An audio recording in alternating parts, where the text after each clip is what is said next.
"We converted your room into a storage space," my mother informed my 9-year-old daughter.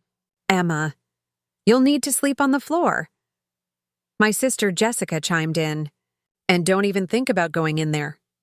Meanwhile, her own children enjoyed spacious bedrooms all to themselves. I didn't shed a tear. Instead, I took action. 12 hours later, police officers were standing at the front door. We had only been gone for 4 days, a brief family getaway. Just me and my daughter Emma, trying to carve out some breathing room between my demanding work schedule, her school commitments, and the constant whirlwind of daily responsibilities. By the time we pulled into my parents' driveway in their quiet Phoenix, Arizona neighborhood, our car looked like a mobile snack bar explosion. Empty chip bags, half-consumed juice pouches, and forgotten granola bar wrappers littered the back seat.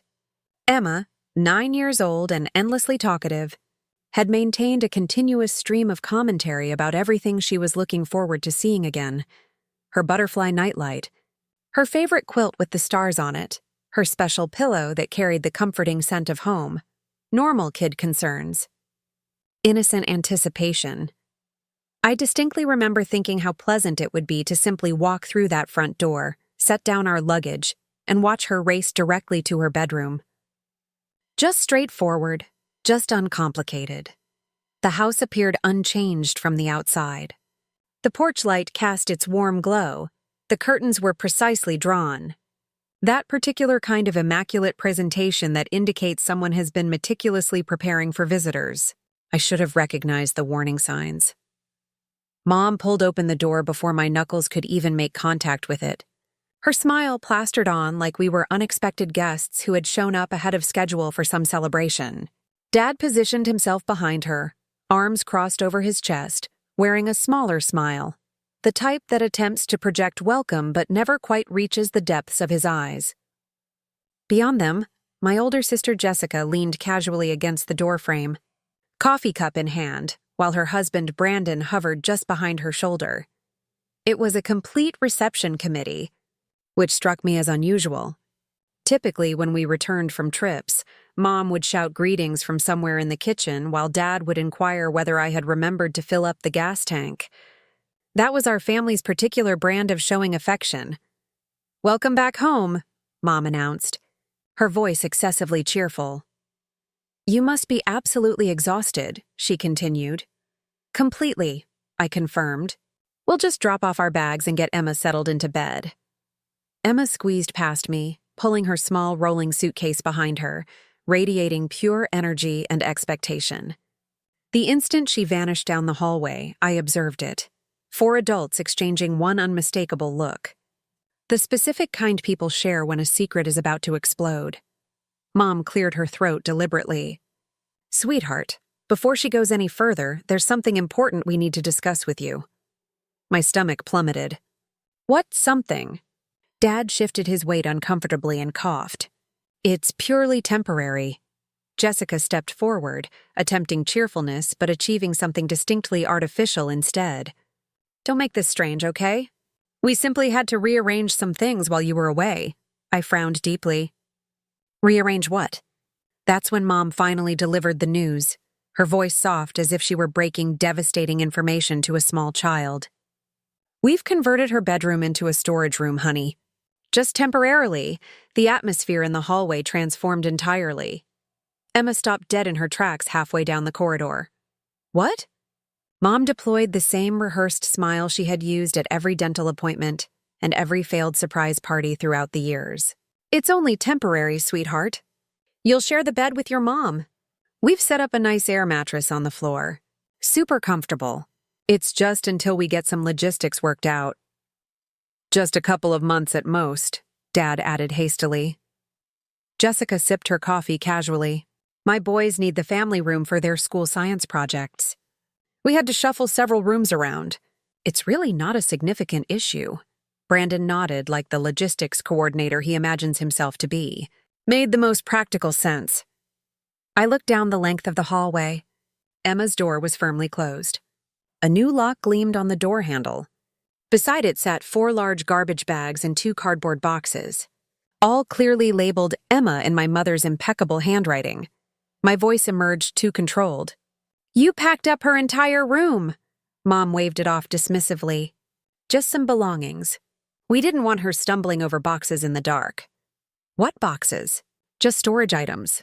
"Don't start this now, Rachel. It's late." Jessica laughed quietly under her breath. "You're being so overdramatic about this." Emma turned toward me, whispering urgently, "Why can't I go inside?" No one provided her with an answer. They simply waited for me to nod in agreement, to smooth everything over, to make this situation comfortable for everyone except us. I didn't. That evening, the super comfortable setup turned out to be a deflated air mattress on the hardwood floor. I insisted Emma take my bed. She protested for approximately 30 seconds before her eyelids began drooping. She fell asleep while trying to hide her tears, curled protectively around her stuffed elephant as if the world couldn't reach her there. I lay down on that sad excuse for a mattress beside her, watching the ceiling fan wobble precariously and contemplating how many times my family could violate the same fundamental rule. Never take what doesn't belong to you. The house had fallen silent. All polite social noises extinguished. No television murmur, no dishwasher hum. Just that oppressive quiet that communicates someone feels proud of what they've accomplished. I waited until her breathing fell into the steady rhythm of deep sleep, then sat upright. The hallway light clicked on. Emma's door stood at the corridor's end like a challenge. I tried the handle. Locked. The air carried the scent of fresh paint and something else. New wood, perhaps. New furniture. Not boxes, not storage. A floorboard creaked behind me. I spun around. Mom stood in the darkness, arms folded, robe cinched tight. "Rachel," she said, voice low and controlled. "It's late. You should return to bed." "I just wanted to see what you've stored in there." "It's done," she stated flatly. "Let's not create a scene tonight." Then she turned and walked away, humming under her breath as if she had just tucked me in sweetly. I remained there, staring at that door until my eyes blurred from strain. The lock caught the light once more, a small, smug glint. I told myself to let it go. I told myself it wasn't worth the conflict. But the longer I stood there, the heavier the atmosphere felt, as if the house itself was holding its breath in anticipation. Eventually, I turned away. I didn't sleep much that night. The floor proved harder than my memory suggested, and my spine reminded me insistently that I'm not 25 anymore. Emma was unconscious in my bed, clutching her stuffed elephant, safe and blissfully unaware. That's what mattered most. I stared at the ceiling, waiting for the house to exhale again. It never did. When you grow up in a place like this, silence isn't peaceful. It's the sound of people deciding what to do about you. I used to believe distance fixed family problems. Move far enough away, establish your own address, manage your own bills, and the ghosts stay behind in that old house. Turns out they forward their mail to your new address. Growing up, I was simply the other one. The surprise. Jessica arrived first, polished, planned, photographed from every conceivable angle. Then there was me, the afterthought who stuck around. She was the honors student, the student body president, the daughter who made our parents appear like they understood parenting. I was just around. If I spoke too frequently, I was dramatic. If I remained quiet, I was moody. Mom once informed me that I drained the energy from any room, which, to be completely fair, is quite the statement to make to your 12-year-old daughter. By high school, I had learned survival tactics. Blend into the background, don't protest often, and never expect recognition. Jessica received the elaborate wedding, the designer gown, the kind of professional photographs that belong in magazines. I eloped. It wasn't an act of rebellion. It was purely practical. A courthouse ceremony, a borrowed dress, one blurry photograph taken by a friend who forgot to disable the flash. He wasn't a terrible man, my husband Marcus. Just one of those individuals who believe seatbelts are suggestions and that good fortune is genetic. When the collision happened, his luck finally expired. He died before the ambulance could arrive. Emma was secured in the back seat, a fractured leg, countless bruises, and the variety of nightmares that burrow into a mother's chest and establish permanent residence. She healed gradually. Children do, but the medical bills didn't heal. They multiplied exponentially. Insurance covered what it deemed appropriate and ignored the remainder. So I worked and kept working. Office job during daylight hours. Phones, spreadsheets, fluorescent lighting. Then nights cleaning those identical offices for a different paycheck. 5 hours of sleep if I was fortunate. If exhaustion were an Olympic sport, I would have gold medals. Moving back to Phoenix wasn't a choice. It was mathematics. Rent costs versus therapy expenses. Guess which one won? When I asked, Mom sounded genuinely delighted. "Oh, it'll be so wonderful to have the house full again," she had gushed. Translation: free labor with her name on the grocery list. I paid them rent. Cheap, certainly, but still something. Jessica and Brandon, on the other hand, live there rent-free. Apparently, helping Mom around the house serves as its own currency. Jessica enjoys saying, "We're all family, so it balances out." Funny how balanced always tilts in her direction. After the accident, people called Emma brave. They said she was fortunate. They said I was fortunate. They said numerous things, usually from comfortable distances. What they didn't witness were the hospital corridors at 3 a.m., the leg braces, the screaming from pain that a 9-year-old shouldn't know how to articulate. They didn't see me choosing between groceries and physical therapy sessions, or crying quietly in my car because crying at home might frighten her. So yes, when Mom casually remarks, "She's fine, Rachel," children heal. I want to hand her the receipts, literally all of them. When Dad mutters, "You overthink everything," I want to ask if overthinking is what prevented him from noticing his daughter drowning in debt under his own roof. But I don't.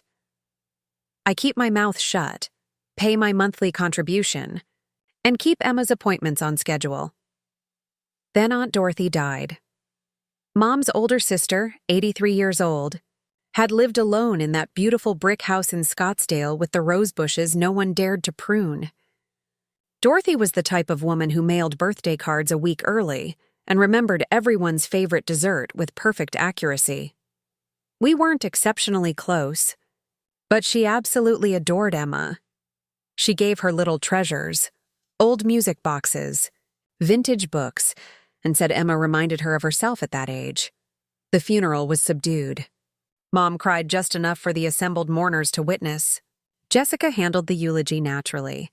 She always gets the microphone. Afterward, over casseroles and polite expressions of grief, I asked, "What happens to Dorothy's property?" Mom didn't even blink. "Oh, debts," she said dismissively. There wasn't much remaining after everything was settled. "The lawyers are sorting through it all." Dad nodded along like a backup vocalist. Jessica shrugged. That house needed far too much renovation work anyway. Then Mom changed the subject to gas prices and traffic patterns. It didn't sit right with me. Dorothy never mentioned debts in any of our conversations. She wasn't flashy, but she wasn't financially struggling either. I told myself I was imagining suspicion where none existed. Denial is a family talent we've all inherited. I wasn't asleep. The floor hurt. The room felt oppressive. And that lock at the corridor's end kept burning in my thoughts like a beacon. The house was excessively quiet, the kind of quiet that communicates, "We've done something we don't want you to discover," I told myself repeatedly. To stop thinking about it didn't work. At some point around 2 a.m., the clock in the hallway clicked loud enough to sound like permission granted. I sat up carefully, grabbed my phone from beside the deflated mattress, and activated the flashlight. White light flooded the room briefly, catching the edge of Emma's leg brace. She didn't stir. Good. The floor creaked as I slipped out into the hallway. The corridor was colder than it should have been for an Arizona summer night. Every step felt like a challenge I was accepting. I aimed the light downward so it wouldn't wake anyone. The motion sensor near the staircase blinked its red eye but didn't trigger the overhead lighting. Small miracles. The kitchen smelled like lemon cleaning solution and leftover casserole. I opened the refrigerator just to create noise that could explain my being awake at this hour if anyone asked. Then I spotted the shelf near the laundry room. Same wicker basket from my childhood. Same cracked ceramic vase. Same exact spot where Dad's spare keys have resided since the 1990s. My hand reached in before my brain could cast a vote of opposition. Twist ties, metal clips, a key, new, shiny, clean, because of course it was. Back up the stairs, my phone light trembling in sync with my pulse. Emma's door gleamed at the hallway's end. Hesitated just long enough to think, terrible idea. Then inserted the key. Click. That tiny sound felt louder than thunder. In the silent house, I pushed the door open an inch.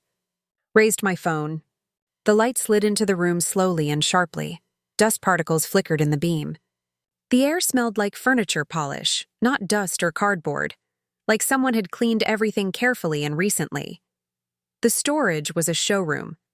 Tall antique cabinets, a velvet armchair that looked museum quality, old paintings leaning against the wall in protective wrapping, boxes stacked neatly in organized rows.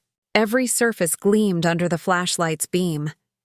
I stepped closer, sweeping the light across one of the cabinets. A tag hung from the handle. Dorothy Henderson Estate. My stomach dropped like an elevator with cut cables. Another tag. And another. Every single item bore one. I didn't need time to think. I recognized this furniture immediately. I had seen it during visits to Aunt Dorothy. Afternoons of homemade lemonade and stories about family history and things that matter. The carved vanity where she kept her jewelry collection. The walnut armoire that smelled faintly of cedar and lavender. Her piano bench, chipped at the corner from when Emma was little, and spun on it too enthusiastically. They had moved everything here. Everything that should have been in Aunt Dorothy's Scottsdale house. I felt something sharp twist beneath my ribs. I backed out, heart hammering against my chest, the key still warm in my hand. For several seconds, I simply stood there in the darkness, trying to breathe quietly enough to think clearly. Why would they lock this up? Why lie about it? If it really was temporary storage, why not mention it was Aunt Dorothy's belongings? Why not tell me even once? There were explanations, reasonable ones. Perhaps the lawyer instructed them to keep the furniture here until the estate was properly settled. Maybe the smell of polish meant they had cleaned everything for professional appraisal. But why hide it? Why not mention it a single time? The more I examined it mentally, the worse it sounded. Mom and Dad loved family transparency until any topic involved money. Then suddenly everything became classified information. Something about this didn't add up properly. And I wanted to know what that something was. If there was a legitimate reason, it would be documented in writing. There's always a paper trail in this house. Folders, receipts, labels, a lifetime of just in case we need it later, organizational systems. And if this had anything to do with Aunt Dorothy's will, the paperwork would be in the study. I hesitated at the top of the staircase, thinking to myself clearly, you don't have to do this. Then I pictured the locked door and all those estate tags. Yes, I absolutely did have to do this. The study door groaned softly when I pushed it open. That room has always smelled like printer ink and self-importance, Dad's domain. I kept my phone light aimed low and moved directly to the oak filing cabinet against the wall. Every drawer labeled in Mom's precise handwriting: taxes, insurance, property, estate. I pulled the estate drawer open. Folders packed tightly together. I flipped through the tabs until one caught my attention. Dorothy H., just her name. Nothing else. Of course. I slid it out, set it on the desk, and leaned my phone against a coffee mug to keep the light steady. Inside were legal letters, stamped pages, neatly clipped documents. The first line that jumped out made my skin prickle with awareness. Beneficiary: Emma Rodriguez. Trustee: Margaret Rodriguez. For a heartbeat, I didn't fully process the words. I thought perhaps it meant something else. Maybe a college fund Aunt Dorothy had established for Emma years ago. But the next page destroyed that hope completely. A full inventory: house, furniture, savings account, investment portfolio, everything listed under my daughter's name. All of it. The entire estate. I just stared, scanning desperately for a mistake that wasn't there. My throat went completely dry. I flipped through the stack with increasing speed. The will, the trust documents, property valuation forms, even a printed email from a real estate agent.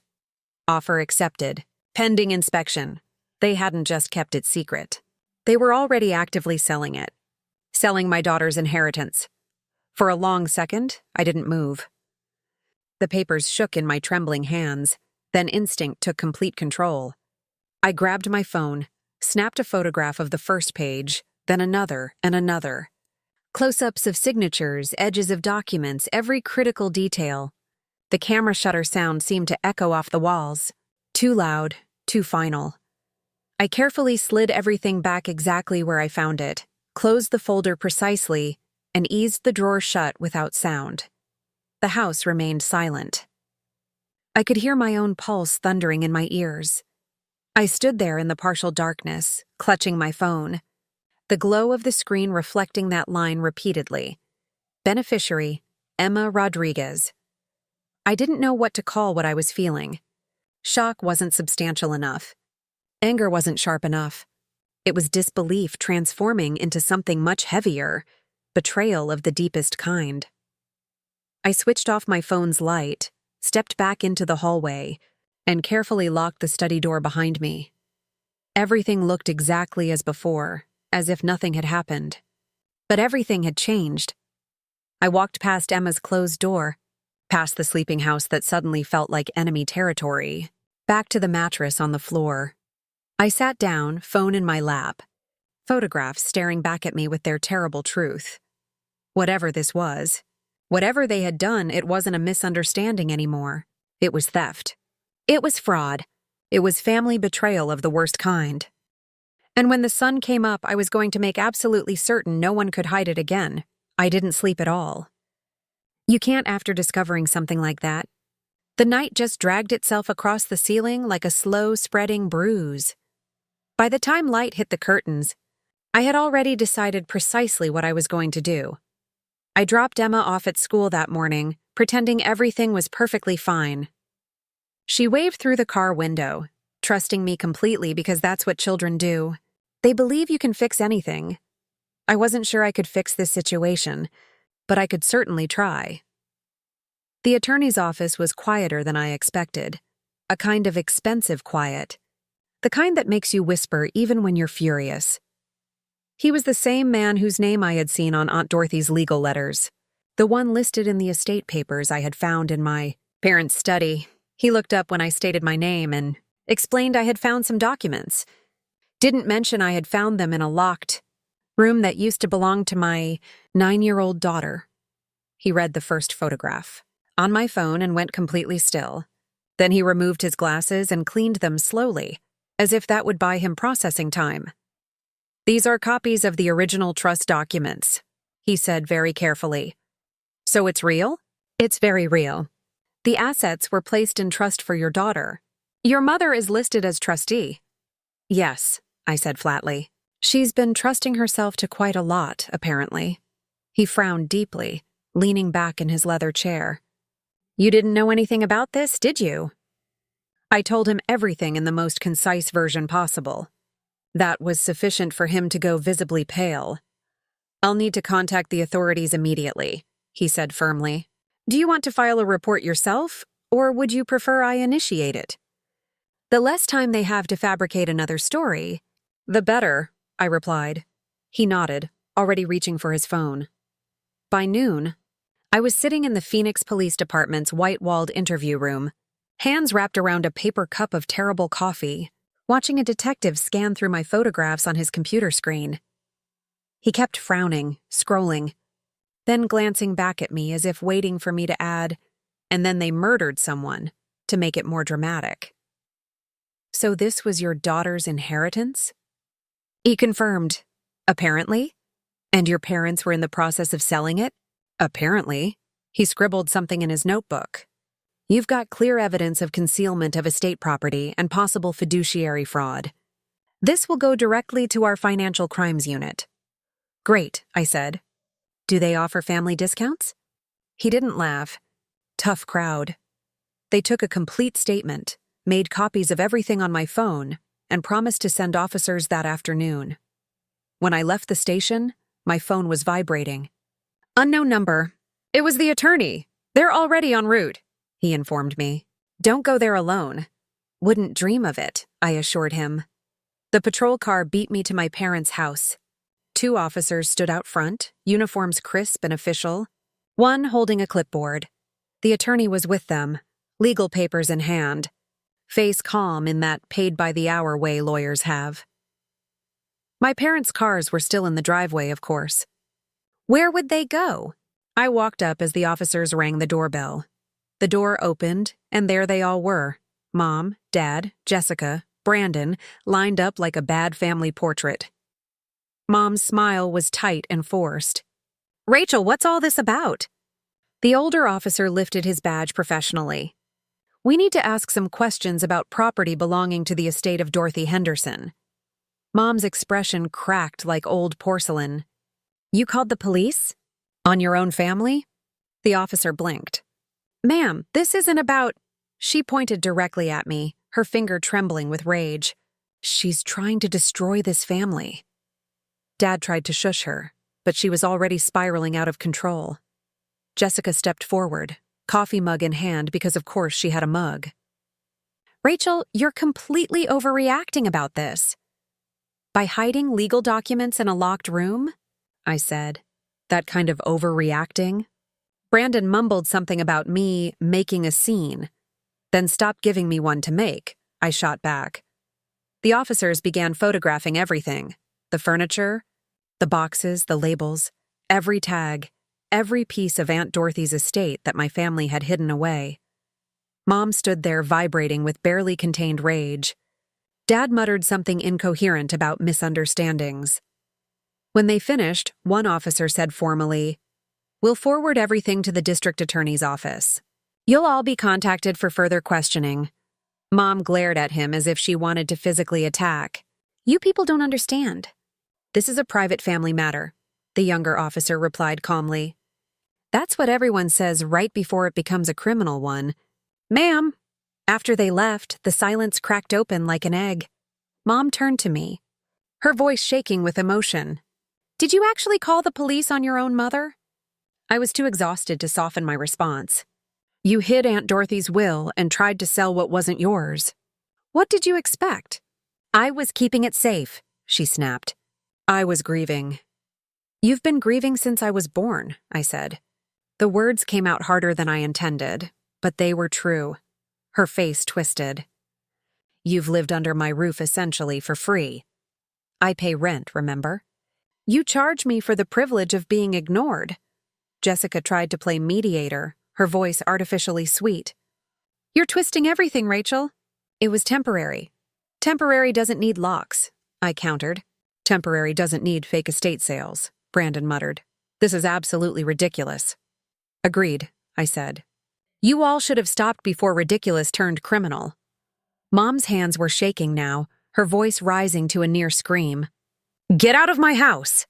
I met her eyes directly. I wasn't planning to stay. Packing didn't take long. Most of our belongings were still in bags from the trip anyway. I grabbed Emma's backpack, her stuffed elephant, several changes of clothes. The essentials. Mom stood in the doorway, crying in the performative way people cry when they want witnesses to their suffering. Dad hovered behind her, saying nothing as usual. The silent accomplice. Do you have any idea what you've done? She demanded. Yes, I said simply. I finally stopped letting you control everything. I picked Emma up from school that afternoon. She climbed into the car, smiling, completely unaware of the war zone I had just navigated. Can we go somewhere fun? She asked hopefully. Yeah, I said. We're taking a little break from Grandma's house. We stayed at a friend's apartment in Tempe that night. Small couch, one blanket, but it felt better than that entire house ever had. When Emma fell asleep, I sat in the dark and checked my phone. A message from the attorney. Police case officially opened. Probate hearing will be scheduled next week. Offer on Dorothy's house suspended indefinitely. I read it twice before it fully sank in. Progress. Real progress. The court date arrived faster than expected. Mom showed up dressed in black again, grieving. Chic. Her signature look. Her lawyer attempted the misunderstanding defense. She was handling estate matters. She had planned to inform her daughter. It was just confusion during a difficult time. The judge didn't look confused at all. She looked annoyed. They reviewed the photographs, the documents, the real estate emails. When the words, "Beneficiary Emma Rodriguez," flashed on the courtroom screen, Mom's face lost all color. The court removed her as trustee immediately and appointed me instead. The sale was voided. All property transferred into Emma's trust, managed by me. Mom's lawyer muttered something about appealing. The judge didn't even look up from her papers. "You can certainly try," she said, "but the record is exceptionally clear." By the time we left the courthouse, the air felt lighter, like I could finally breathe properly. The attorney walked beside me to the parking lot. "The DA will handle the criminal side now. Expect contact within the week.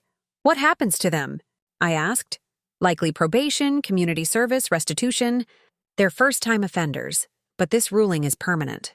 They've lost access to the estate for good." He paused. "You did the right thing, Ms. Rodriguez." I laughed once, sharp and small. Feels weird doing the right thing in this family. It's been 6 months. The dust has finally settled, both literally and figuratively. Emma's walking better now. The limp is almost completely gone. Just a faint trace on cold mornings. Her doctor says the progress is remarkable, that with another year of physical therapy, she should recover completely. For once, I don't have to panic when he says the word therapy. We can actually pay for it now. We live in Aunt Dorothy's house in Scottsdale. It still smells faintly of rosewood and furniture polish, but it feels like home. Real home. Not the kind you have to tiptoe through. The estate came through at just over $547,000 total. The house valued at $442,000. The antique furniture appraised at around $48,057,000 in cash and investment assets. All of it secured in Emma's trust, managed by me. The criminal case wrapped up last month. Mom pleaded guilty to fiduciary fraud and theft by conversion. Her sentence, 2 years probation, 500 hours community service, restitution of $57,000, and permanent disqualification from serving as trustee or executor of any estate. Dad. Jessica and Brandon were convicted of aiding and abetting. Each received probation and 200 hours of community service. Word travels fast in Phoenix suburbs. Everyone knows now. Apparently, people have seen Mom in an orange safety vest picking up trash along the highway near Camelback Mountain. Jessica's been doing food bank shifts at the local church, pretending it's charity work she chose to do. Brandon stopped showing up at the golf club after someone taped a copy of the local newspaper article to his locker. Neighbors cross the street now when they see them. No one waves anymore. Emma's adjusted remarkably fast. She's made new friends from the school nearby and spends every spare minute outside, drawing with sidewalk chalk on the driveway or helping me plant things in Aunt Dorothy's garden that we don't know the names of yet. It's quiet here, in the good way, the peaceful way. The doctor says her leg will be as strong as ever within a year. I believe him this time. Sometimes Emma asks about Grandma and Grandpa. I tell her the truth in age-appropriate language. They made some bad choices, and they're working on being better people. She seems to accept this. Children are remarkably resilient when you give them stability and honesty. Last week, we planted roses in the front garden, the same variety Aunt Dorothy loved. Emma watered them carefully every single day. "Do you think Aunt Dorothy would be happy we're taking care of her house?" She asked me yesterday. "I think she'd be thrilled," I told her honestly. This is exactly what she wanted, and it was. The will made that crystal clear. Aunt Dorothy had left everything to Emma because she saw what I couldn't see from inside the situation. That my family would never treat us fairly, and that Emma deserved better. She deserved security. She deserved a real home. She deserved to know that someone in this family valued her enough to plan for her future. I've had time to think about everything that happened. About whether I went too far by calling the police, by pressing charges, by refusing to keep it in the family the way they demanded. The answer is simple. No. I didn't go too far. If anything, I should have acted sooner. Because the truth is, they didn't just steal money or property. They stole from a child.